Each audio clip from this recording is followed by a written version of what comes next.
మనిషి తనకు మానవ జన్మని ప్రసాదించిన ఆ పరమేశ్వరుడిని ఎన్నో విధాలుగా పూజిస్తూ ఉంటాడు. పూజా సమయంలో తన స్తోమతకు తగ్గట్టుగా తనకు ఉన్నంతలో పత్రమో, పుష్పమో, ఫలమో, జలమో ఆ పరమేశ్వరుడికి సమర్పించుకుంటూ ఉంటాడు. ఈ విధంగా సమర్పించడం కృతజ్ఞతా భావం అయితే కావచ్చేమో కానీ అసలు నిజంగా మనిషి పరమేశ్వరుడికి, ఆ భగవంతుడికి సమర్పించగల శక్తిమంతుడేనా? నిస్సందేహంగా ఎంత మాత్రము కాదనే చెప్పవచ్చు. ఈ సకల సృష్టి అంతా ఆ పరమేశ్వరుడిదే కదా.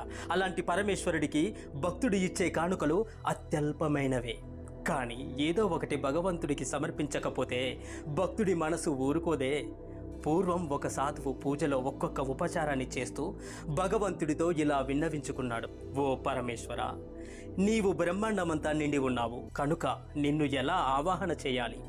సకల సృష్టికి ఆధారమై నీవే ఉండగా నీకు ఆసనం ఎక్కడ వేయాలి పరమేశ్వర? నిరంతరం స్వచ్ఛంగా ఉండే నీ